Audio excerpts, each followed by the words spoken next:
Hello students, मी महेश और आज हम सीखने वाले हैं chemistry of A block elements. ठीक है, आपको S block, P block, D block and F block तो पता है। ठीक है, तो उसमें से हम एफ ब्लॉक एलिमेंट्स के बारे में आज हम स्टडी करने वाले हैं और इस लेक्चर में हम लेंथेनाइड्स पर फोकस करने वाले हैं आज। ठीक है, लेंथेनाइड्स की पोजीशंस और कौन कौन से लेंथेनाइड एलिमेंट्स होते हैं उनके बारे में आज हम यहाँ पे स्टडी करेंगे। तो चलिए सबसे पहले ए ब्लॉक के एलिमेंट्स की डेफिनेशन से स्टार्ट करते हैं। यहाँ पे देखो, the elements in which the last electron enters the n-2 f orbitals are called A block elements. Okay, अब आप किसी भी ब्लॉक की अगर डेफिनेशन करो, फॉर एग्जांपल एस ब्लॉक की डेफिनेशन लो, तो डेफिनेशन कैसे चेंज होती है। देखो, elements in which last electron enters into the s orbitals is called S block element.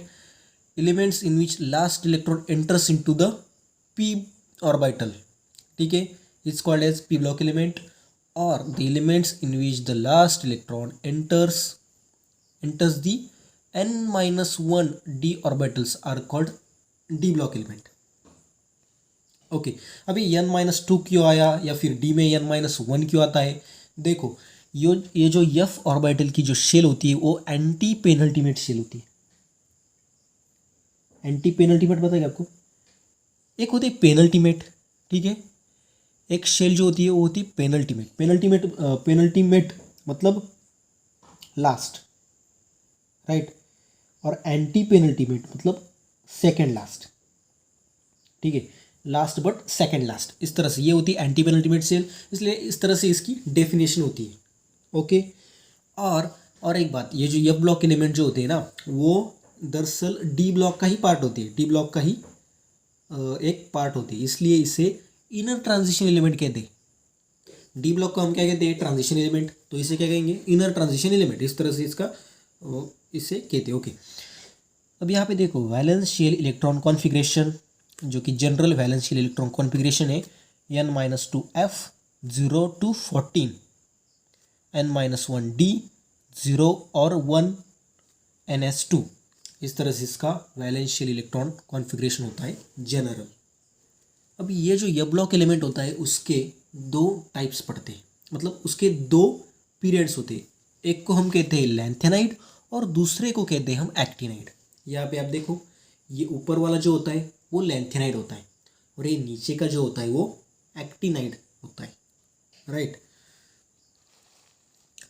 अब इसमें लेंथेनाइड्स को फर्स्ट इनर ट्रांजिशन सीरीज कहते हैं, फर्स्ट, ओके, और एक्टिनाइड को सेकंड इनर ट्रांजिशन सीरीज कहते हैं।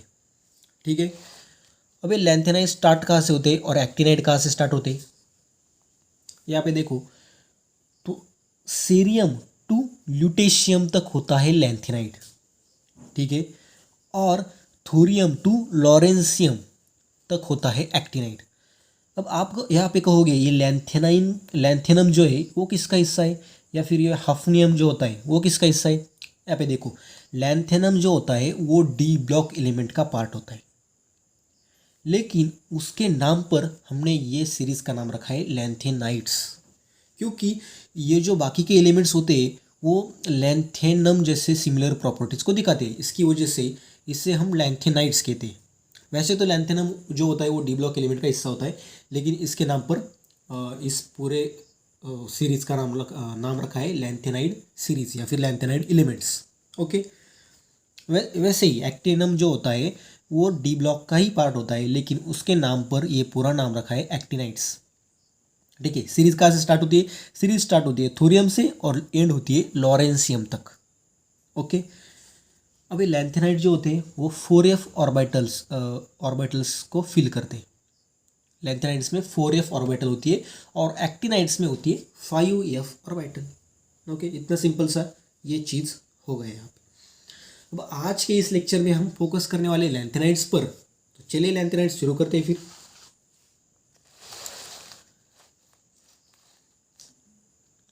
लेंथेनाइड्स की डेफिनेशन देखो, the series of elements in which 4f orbitals are successively filled by electrons are called as lanthanides. ये हो गई उसकी डेफिनेशन। अगर आपको शॉर्ट नोट में कहीं पर पूछा गया तो आप उसके डेफिनेशन से स्टार्ट कर सकते हो। ठीक है, लैंथेनाइड्स की डेफिनेशन इस तरह से होती है। अब हमने ऊपर general valence shell electron configuration वहाँ पे देखा, ठीक है। अब ये लैंथेनाइड का general valence shell electron configuration देख लो। लैंथेनाइड में 4f ऑर्बिटल फिल होती है, ठीक है। तो 4f 1 to 14, 4f 1 to 14 इतने एलिमेंट्स लैंथेनाइड में आते हैं, 14 एलिमेंट्स उसमें आते हैं। 5d 0 और 1, या तो 0 हो सकता है या फिर 1 हो सकता है, और ये 6s2 फिक्स होता है, ओके। तो ये भी आप यहाँ पे लिख लो। अब इस लेक्चर में तो हम एलिमेंट्स का जो भी इलेक्ट्रॉन कॉन्फ़िगरेशन होगा वो भी यहाँ पर स्टडी करने वाले हैं। तो चलिए अब नेक्स्ट पॉइंट की तरफ बढ़ते हैं। नेक्स्ट पॉइंट कौन सा है हमारा? नेक्स्ट पॉइंट यहाँ पे position of lanthanide elements, okay. अब मुझे बताओ, यह ब्लॉक एलिमेंट जो होता है वो होता है डी ब्लॉक का हिस्सा, ठीक है। वो कहाँ पर होता है? यहाँ पर देखो, ये जो ब्लॉक होता है ना, ये जो ग्रुप होता है इसका हिस्सा होता है, थर्ड बी ग्रुप होता है ये, और सिक्स्थ पीरियड का हिस्सा होता है, right. Lanthanide element sixth period का हिस्सा होता है।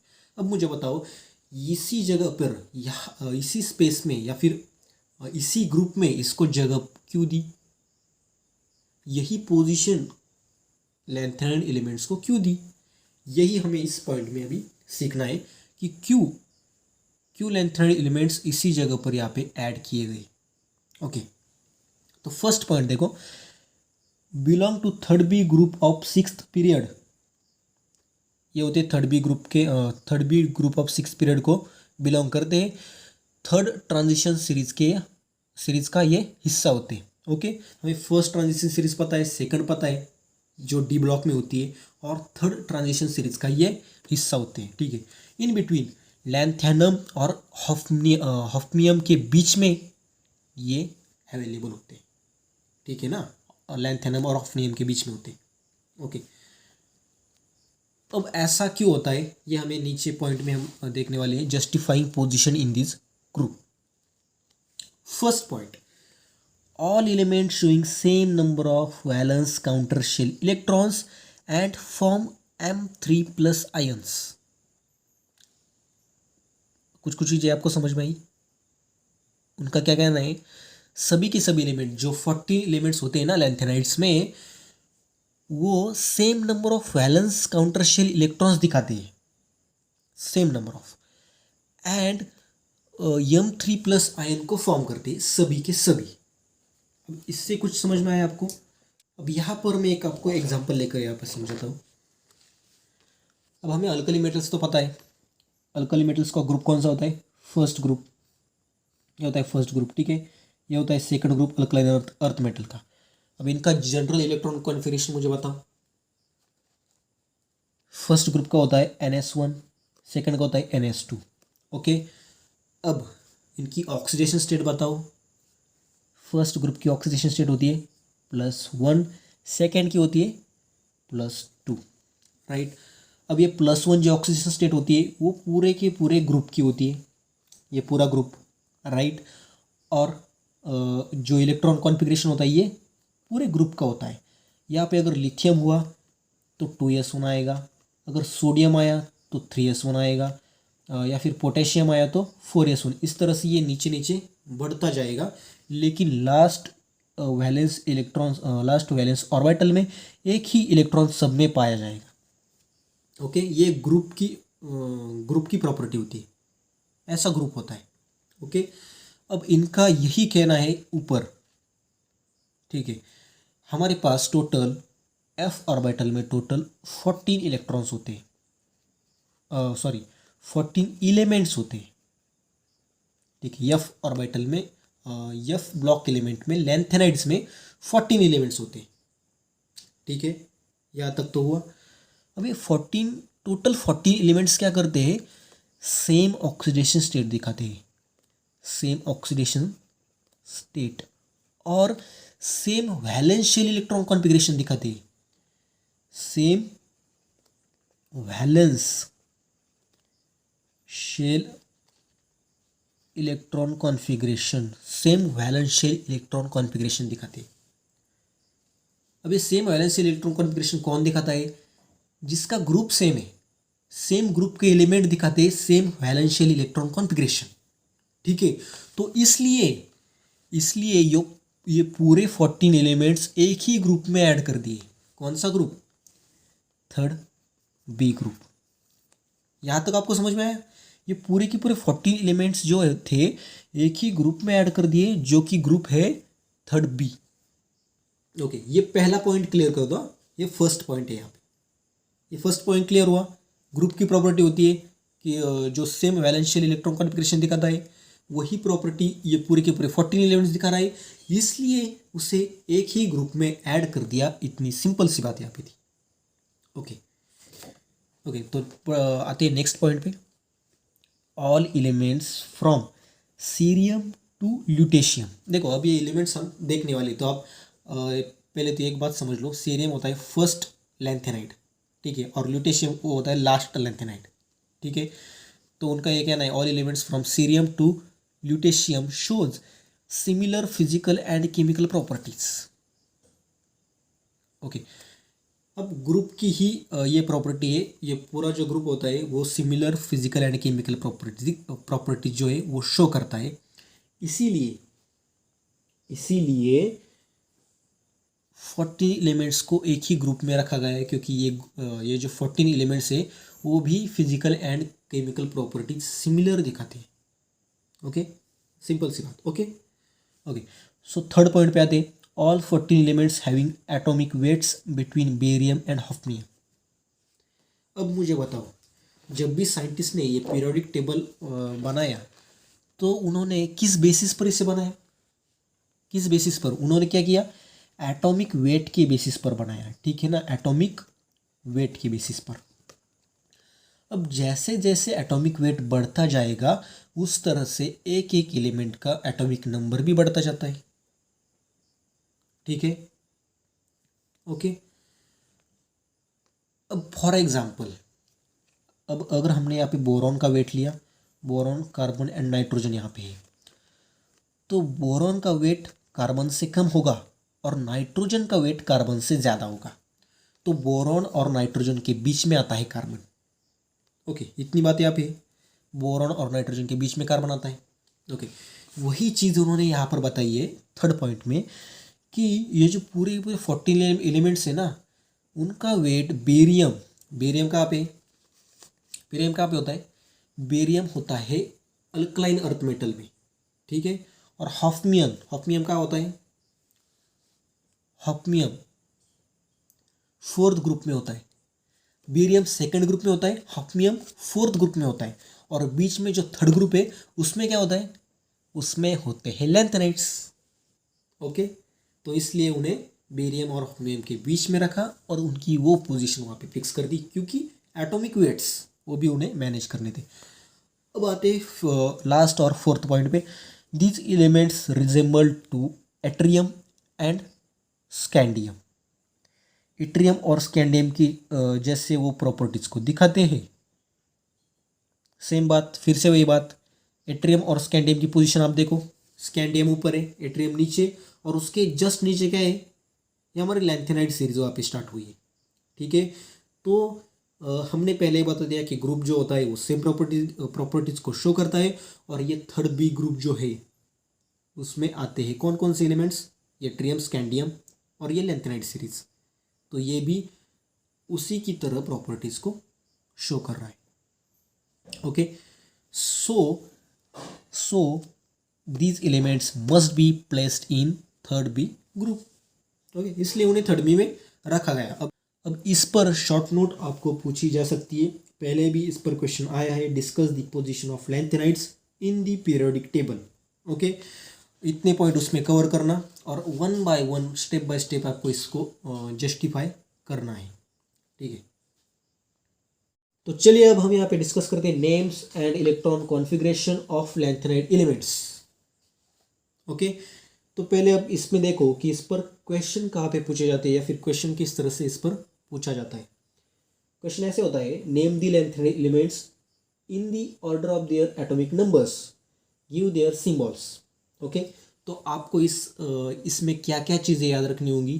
पहले तो एटॉमिक नंबर याद रखो, एलिमेंट का नाम याद रखो और उसका सिंबल याद रखो। ओके, सिर्फ इतनी चीज़ें आपको यहाँ पर याद रखनी। तो आपको इससे याद कैसे रखना है, इसकी ट्रिक भी मैं आपको बता दूंगा। तो चलिए अब यहाँ से स्टार्ट करते हैं। पहले एटॉमिक नंबर देखेंगे, name, symbol and electron configuration. अब ये इलेक्ट्रॉन कॉन्फ़िगरेशन TYBSc लेवल तक आपके लिए कोई इंपॉर्टेंट नहीं है, लेकिन अगर आप CSIR नेट गेट सेट की प्रिपरेशन कर रहे हो तो आपको इलेक्ट्रॉन कॉन्फ़िगरेशन भी आना चाहिए। ठीक है, तो मैं ये भी यहाँ पर कवर करने वाला हूँ, तो 1 बाय 1 यहाँ पे सीखते हुए चलेंगे। ओके, तो atomic number 57, name of that element lanthanum, symbol La, electron configuration 4f0, ये आगे जेनॉन है 4f0 5d1 6s2।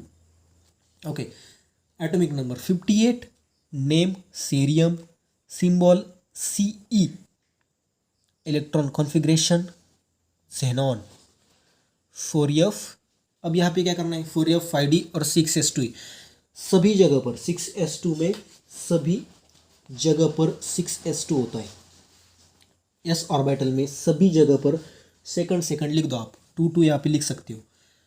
अब सीरियम के इलेक्ट्रॉन कॉन्फ़िगरेशन में यहाँ पे लिखता हूँ 1 2, और ये 4f में एक इलेक्ट्रॉन यहाँ पे आता है। Then atomic number 59, name praseodymium, symbol Pr, और इसमें इलेक्ट्रॉन फिल करने। मैं पहले ही एक बात बता देता हूँ कि लैंथेनम, सीरियम, गैडोलिनियम और ल्यूटेशियम में d ऑर्बिटल में इलेक्ट्रॉन होते हैं। बाकी के एलिमेंट में d ऑर्बिटल में इलेक्ट्रॉन नहीं होते हैं। ठीक है, ओके, तो सीरियम में मैंने एक इलेक्ट्रॉन यहाँ पे ऐड कर दिया। अब प्रेसियोडाइनियम 59 में, प्रेसियोडाइनियम में मुझे क्या करना होगा, यहाँ पे मैं 2 लिख लेता हूँ, ये तो सभी जगह पर प्रेजेंट है। d में 0 लिखना है मुझे। अब मैं 4f2 लिखूँ या फिर 3 लिखूँ। देखो ऊपर 4f1 लिखा या फिर 5d 0 किया, तो यहाँ पे मुझे 4f2 नहीं बल्कि 4f3 लिखना पड़ेगा। इतनी बात समझ लो, ये सिंपल सी बात है। यहाँ पे 2 इलेक्ट्रॉन थे, टोटल कितने इलेक्ट्रॉन है यहाँ पे 4, यहाँ पे टोटल कितने आने चाहिए 5 आने चाहिए ना, तो 3 + 2 5 हो जाएगा, इसलिए मैंने यहाँ पे 3 कर दिया, यहाँ पे 0 यहाँ पे 2। नेक्स्ट आती है अब 60, atomic number 60, name neodymium, symbol Nd। अब यहाँ पे नंबरिंग कैसे कर, हाँ यहाँ पे इलेक्ट्रॉन कैसे देने, सिंपल चीज़ कर लो, 0 दे दो, 2 दे दो, 4 दे दो। यहाँ पे नीचे जिस तरह से जाएंगे हम 4 5 6 7 ऐसे जाना है हमें। नेक्स्ट 61, प्रोमेथियम, सिंबल होता है Pm, इसका electron configuration 4f5 5d0 6s2। उसके बाद 62 पर समैरियम, सिंबल होता है Sm, इसका electronic configuration 4f6 5d0 6s2। D में इलेक्ट्रॉन नहीं ऐड कर रहे, सिर्फ एफ में एक एक इलेक्ट्रॉन को हम ऐड करते हुए यहाँ पे चल रहे हैं। समैरियम के बाद यूरोपियम, सिंबल होता है EU, और इसका electronic configuration 4f7 5d0 6s2। अब ये यूरोपियम के बाद थोड़ा सा रुक जाना, यूरोपियम के बाद गैडोलिनियम जो आता है उसमें d ऑर्बिटल में एक इलेक्ट्रॉन आता है। ठीक है, d ऑर्बिटल में इलेक्ट्रॉन आता है। अब ऐसे क्यों होता है, ये तो आपको पता ही होगा ऐसे क्यों होता है। जो भी फुल्ली फील्ड ऑर्बिटल है, हाफ फील्ड ऑर्बिटल है, वो स्टेबल होते हैं। अब ये गैडोलिनियम क्या करता है, स्टेबल होने के लिए, स्टेबल मतलब half field, right. F orbital में टोटल 14 इलेक्ट्रॉन्स ऐड हो सकते हैं। अब 7 ऐड हुए मतलब हाफ फील्ड हो गया। ठीक है, तो 64 पे आता है गैडोलिनियम, उसका सिंबल होता है GD। यहाँ पे 7 इलेक्ट्रॉन कर देने हैं, और एक जो एक्स्ट्रा इलेक्ट्रॉन है उसे हमें D में ऐड करना है 6s2। 65 एटॉमिक नंबर, नेम होता है टर्बियम, सिंबल होता है TB। और यहाँ पे क्या करना है, फिर यहाँ पे भी थोड़ा रुक जाना, यहाँ पे D में इलेक्ट्रॉन नहीं है, हमें F में ऐड करना है। यहाँ पे मैं 2 लिख लेता हूँ, D में नहीं है, F में ऐड करना है, तो यहाँ पे 8 करना है या फिर 9 करना है। यहाँ पे मुझे 9 करना पड़ेगा, क्यों, 7 + 3 यहाँ पे 10 होते हैं ऊपर, तो ये 11 होना चाहिए, 9 + 2 11, राइट। एक इलेक्ट्रॉन ऐड होगा तभी तो एटॉमिक नंबर बढ़ेगा। अब देखो 66 एटॉमिक नंबर होता है 66, नेम होता है डिस्प्रोसियम, ठीक है, सिंबल होता है dy, ओके। और एफ ऑर्बिटल में इलेक्ट्रॉन्स कितने होते हैं 10, 6s2। Then next holmium atomic number 67, symbol HO, 4f कितना करना है यहाँ पे 11, 5d0, यहाँ पे भी 0 कर दो, ओके, 5d0 6s2, ठीक है। Next atomic number 68, name of element erbium, symbol ER। अब इसमें इलेक्ट्रॉन फिल करते 4f 12, 5d0 6s2, ओके। उसके बाद next thulium 69 atomic number thulium. अब इसका इलेक्ट्रॉन कॉन्फ़िगरेशन क्या होता, अब थुलियम में कैसे इलेक्ट्रॉन फिल करें 4f 13, 5d0 6s2, इस तरह से थुलियम तक इलेक्ट्रॉन कॉन्फ़िगरेशन होता है, ओके। अब जो TYBSC लेवल तक है उन्हें सिर्फ ये एटॉमिक नंबर, नेम और सिंबल से मतलब है, ठीक है। जो आगे पढ़ने वाले उनको इलेक्ट्रॉन कॉन्फ़िगरेशन से भी मतलब रखना पड़ेगा। तो चलिए नेक्स्ट, ये ट्रिक अभी ट्रिक नहीं लेंगे, ठीक है। एटॉमिक नंबर 70, नाम होता है यट्रबियम, YB। वहाँ हमने कहा था छोड़ा था, वहाँ पर हमने 13 तक छोड़ा था, ठीक है ना। यहाँ पे क्या होगा, यहाँ पे होगा 14, 5d0 6s2। उसके बाद 71 लास्ट लैंथेनाइड 71 ल्यूटेशियम, उसका सिंबल होता है LW, और इसका इलेक्ट्रॉन कॉन्फ़िगरेशन होता है 4f14। अब ये 15 इलेक्ट्रॉन नहीं होंगे क्योंकि F में 14 ही इलेक्ट्रॉन होते हैं। 5d1 एक जो एक्स्ट्रा इलेक्ट्रॉन है ये d ऑर्बिटल में ऐड हो जाएगा और ये 6s2, ठीक है। तो हमने पहले ही बता दिया था कि ल्यूटेशियम, गैडोलिनियम, सीरियम और लैंथेनम में d ऑर्बिटल में इलेक्ट्रॉन होते हैं, बाकी के लैंथेनाइड्स में d ऑर्बिटल में इलेक्ट्रॉन नहीं होते, ठीक है। अब हम यहाँ पे इस एलिमेंट्स को याद रखने की एक ट्रिक सीखेंगे और उसके बाद कुछ कॉमन चीज़ें सीखने के बाद आज का लेक्चर यहाँ पर ख़त्म हो जाएगा, ठीक है। तो ट्रिक सीखो पहले, देखो पहली ट्रिक देखो, सेलिना, प्रीति एंड पम्मी ने सिम्मी को मारा। CE मतलब सीरियम, PR मतलब प्रीति, सेलिना, प्रीति एंड पम्मी ने सिम्मी को मारा, इतना याद रह जाएगा आपको। सेलिना C मतलब सीरियम, प्रीति मतलब PR मतलब प्रेसियोडाइनियम, ये नाम तो बहुत बड़ा है, प्रेसियोडाइमियम। एंड पम्मी ने, एंड करने के बाद हमें END लिखना है, AND नहीं लिखना, ND लिखना है, एंड पम्मी ने ना, ND नियोडाइमियम, ये नियोडाइमियम। पम्मी का P और यम, PM किसका सिंबल होता है प्रोमेथियम, ये होता है प्रोमेथियम। उसके बाद सिम्मी का SM लेना है हमें, S और M, समेरियम, ये होता है समेरियम। अब ये को मारा, इसका कोई नहीं होता, इसका कोई सिंबल नहीं होता, ठीक है। अब नेक्स्ट ट्रिक, यूरोपियन गधे को TB डायरिया हुआ कैसे लिखा है देखो, हुआ, क्योंकि हमें HO चाहिए ना। यूरोपियन गधे को TB डायरिया हुआ, यूरोपियन EU फॉर यूरोपियम,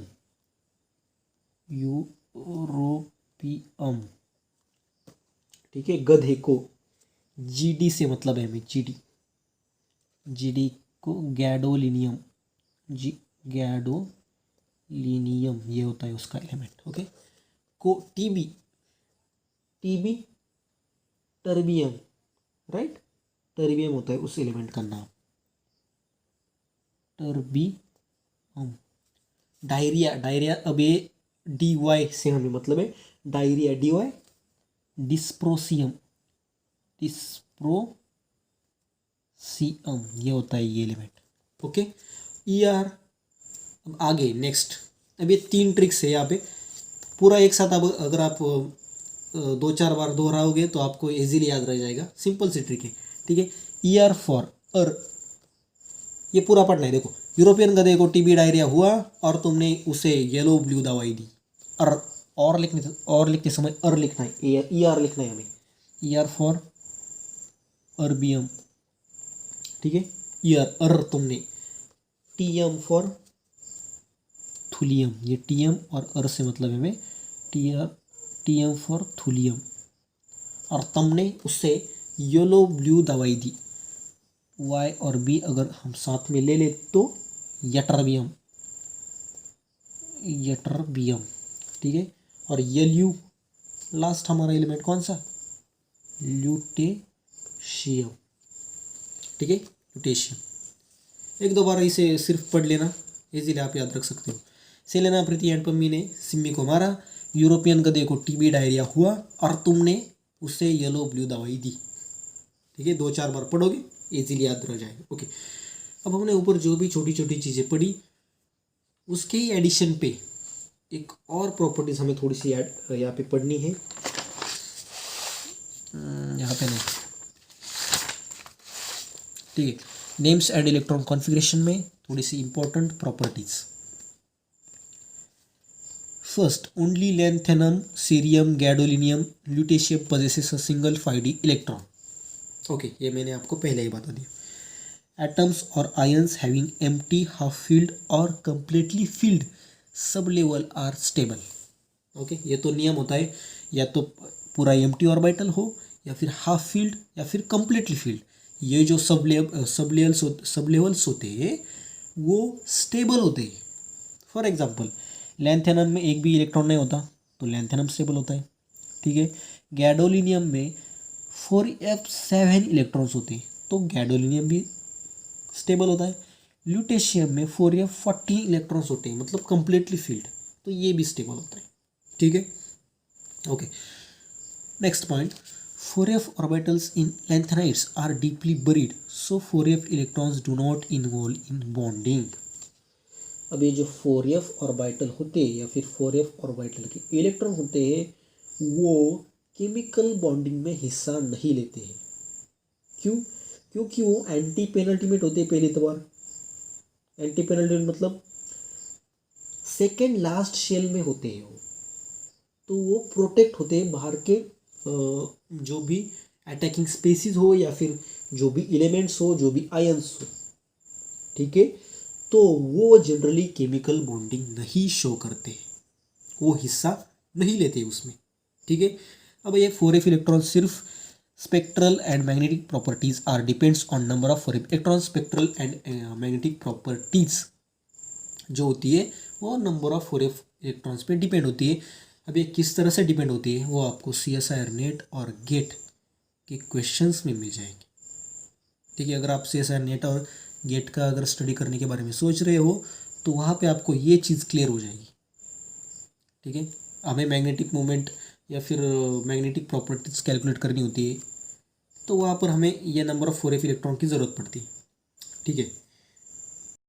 तो यहाँ पर ख़त्म करते हैं हम आज का lecture chemistry of A block elements के ऊपर। अब जो इससे जो नेक्स्ट लेक्चर होने वाला है उसमें हम oxidation states of lanthanide elements पढ़ेंगे, ऑकरेंस ऑफ लैंथेनाइड्स पढ़ेंगे, और सेपरेशन ऑफ लैंथेनाइड एलिमेंट्स, उसको सेपरेट किस तरह से किया जाता है, ये सारी चीज़ें हम नेक्स्ट लेक्चर में स्टडी करने वाले हैं। तो मिलते हैं नेक्स्ट लेक्चर में नेक्स्ट टॉपिक के साथ। Thanks for watching.